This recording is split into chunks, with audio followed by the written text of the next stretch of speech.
पहले ये देखो, दिस इज सो गुड।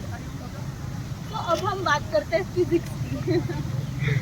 तो यहाँ पर मेरे पास एक बुक है जिसका मास कुछ m ले लेते हैं, और दिस इज अ पेपर, इसका मास स्मॉल m ले लेते हैं, और इसका कैपिटल M। कैपिटल क्यों? क्योंकि ये बड़ा, इसका मास ज़्यादा है, एंड स्मॉल m क्योंकि इसका मास कम है।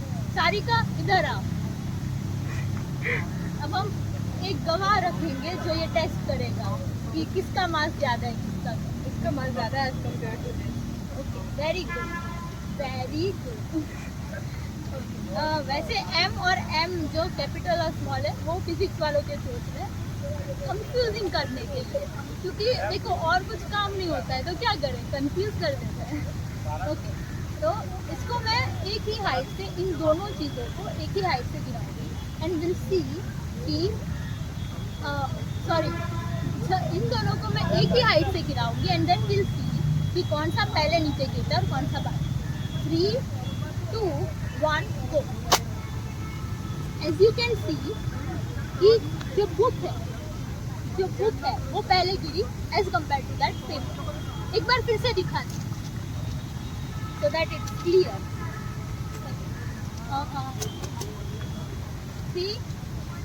3, 2, 1 go। So again the same thing, book पहले गिरी and then फिर पेपर। तो और एक चीज़ है मेरे पास, दिखाने का। अगर मैं इस पेपर और इस बुक को एक ही साथ रखूँ तो क्या, कैसे गिरेगा? पेपर ऊपर उड़ेगा, पेपर ऊपर रह जाएगा, या फिर बुक के साथ गिरेगा? ओके, लेट्स सी, पहले बाद में डिसाइड करते हैं। 3, 2, 1 गो। Look at this. ये एक अलग डेमोन्स्ट्रेशन था, but okay, will see everything together. पहले हम लोग थोड़ा सा एक और बार देख लेते हैं। पेपर चिपकाया हुआ नहीं है, it's just placed here and will see what happens. So 3, 2, 1 go। What has happened guys? Okay, apart from the overacting, let's see the other example। Sarika ji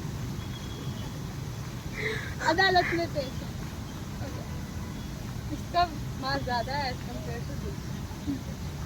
great, अभी सारिका जी ने बोल दिया, मतलब it's correct. Okay, so this one is lighter and this one is heavier relatively of course. तो अभी मैं इन दोनों चीज़ों को एक ही हाइट से एक ही साथ गिराऊंगी and will see what happens. 3, 2, 1 go। So now we can see almost same time। तो हमारा पहले वाला जो लॉजिक था, जिसके अकॉर्डिंग we thought कि क्या होगा कि जिसका मास कम है वो बाद में गिरेगा, जिसका ज़्यादा है वो पहले गिरेगा। But in the second case it is not that. Okay, अब समझते हैं what is happening। So this is okay, let's take this system. Physics वाले सिस्टम बना देते हैं सारी चीज़ों को, तो हम भी ऐसा ही करेंगे, कॉपी के terms. Okay, so this is a system which is has a page. बस यही सिस्टम है और एक सराउंडिंग है। इस पर क्या होगा, अगर मैं इसको अभी देखूँ तो इस पर क्या लग रहा है, डाउनवर्ड mg, ठीक है, जिसको मेरा हाथ बैलेंस कर रहा है, तभी मैं इसको यहाँ पे होल्ड कर पा रही हूँ। तो डाउनवर्ड mg, अपवर्ड ड्रैग लगेगा, लेकिन अभी नहीं लगेगा, अभी जब वो मूव करेगा तब उसको ड्रैग लगेगा। सो इधर से उसको नीचे की तरफ से हवा पुश करेगी ऊपर, क्योंकि वो ऐसे हवा के ऑपोजिट जाने की ट्राई कर रहा है। हवा को क्या कहते हैं, जैसे बहुत भीड़ हो और मुझे जाना हो तो मुझे सब लोग ऐसे करेंगे ना, मुझे वापस, मतलब व्हाट्स द टर्म, रेजिस्ट करेंगे लोग, नहीं जाने देंगे जल्दी, एज कम्पेयर टू अगर कोई ना हो और चलना हो। तो इट्स लाइक दैट। तो यहाँ पर ड्रैग लगेगा इसको ऊपर की तरफ। ओके, तो नेट फोर्स, इसका मास कम है, इसकी वजह से इसका जो नेट फोर्स होगा दैट विल बी डिक्रीज। जो डाउनवर्ड्स होगा लेकिन it will be decrease. But in this case what happens कि इसका mg इस पे बहुत ज़्यादा है as compare to upward drag force.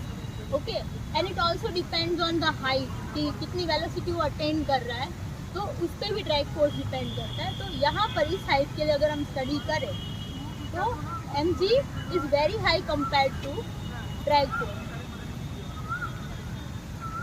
In this also same thing happen. तो इसकी वजह से ये दोनों साथ में गिरते. Okay, my bad. ओके, इसकी वजह से ये दोनों साथ में गिरते हैं. तो द थिंग इज कि मास सर्टेन लेवल से अप होना चाहिए ताकि आपका जो ड्रैग फोर्स है उसको ग्रेविटी ओवरकम कर सके and your acceleration remains g. It does not changes due to drag. Okay, so this was the topic of freely falling body in air resistance. Bye bye.